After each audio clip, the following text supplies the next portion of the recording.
Ça, c'est Angers. C'est ma ville. Elle est belle, jeune, dynamique. C'est là où j'ai toute ma famille et tous mes amis. En ce moment, j'ai pas de travail. Alors la journée, je sors et je consomme. Le matin, je vais faire mes petites courses au Monoprix, en trottinette électrique bien sûr. J'achète rien qui n'est pas emballé 2 fois minimum, sinon je trouve pas ça très hygiénique.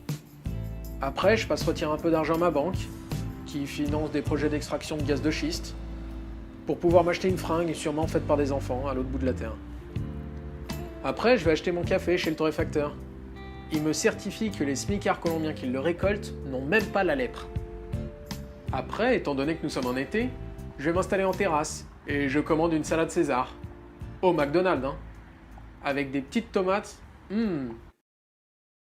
Au beau milieu de mon studio, chauffé au grille-pain et isolé avec le cul, je me demande comment j'en suis venu là. Dans cette vie consumériste, qui ne rime à rien. À l'heure où l'on parle d'effondrement de la biodiversité, je ne vois personne dans mon entourage se bouger pour l'écologie. Je veux dire se bouger vraiment. Se bouger au point de changer de vie. De gré ou de force, nous n'aurons pas le choix de faire de l'écologie. Et je pense que cela passera forcément par de l'autonomie. Tout du moins une autonomie partielle, du point de vue énergétique et alimentaire. Et de gré ou de force, et c'est ma vision des choses, nous n'aurons pas le choix que de réapprendre à vivre avec la nature. Une culture oubliée en seulement 2-3 générations. Je me sens bloqué dans ce monde de consommation. Et j'entends parler partout de sobriété heureuse. Je ne sais pas si c'est fait pour moi. En tout cas, ce qui est sûr, c'est que si je n'essaie pas, je ne saurai jamais. Après avoir réfléchi pendant de longues minutes, je prends la décision de faire ma transition écologique en migrant à la campagne. Un peu comme certains l'ont fait dans le Larzac dans les années 70. Avec les poils en moins. Et avec la 4G. Pour vous identifier, peut-être, voici mon profil en quelques points clés. J'ai 27 ans, je suis au chômage, je n'ai pas de diplôme, enfin j'ai un bac STG. Bon ok, j'ai pas de diplôme. Je n'ai jamais jardiné de ma vie. Même un pauvre cactus d'intérieur, j'arrive à le faire crever. Niveau insectes, j'essaye d'être viril, mais franchement j'ai même peur des mouches. Je suis pas spécialement bricoleur. J'ai les capacités de montage vidéo proches d'un bulot mort.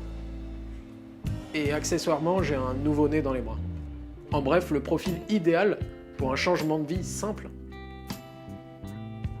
Dans un dernier élan capitalistique, je pense obtenir avec la plus-value de mon appartement plus ou moins 30 000 €, auxquels se rajouteront mes quelques économies, soit un budget total de 40 000 € environ.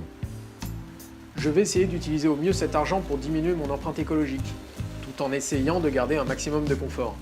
Car oui, en fait, je suis comme tout le monde. À la fois, je trouve l'écologie urgente, et à la fois, ça m'arrive de pisser au cul de la planète en regardant Netflix dans un bain moussant.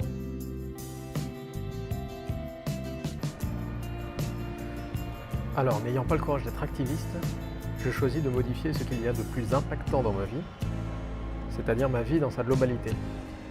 Alors avant de sauter le pas, je me fais un petit café bio et équitable, parce que ça va peut-être me manquer ça.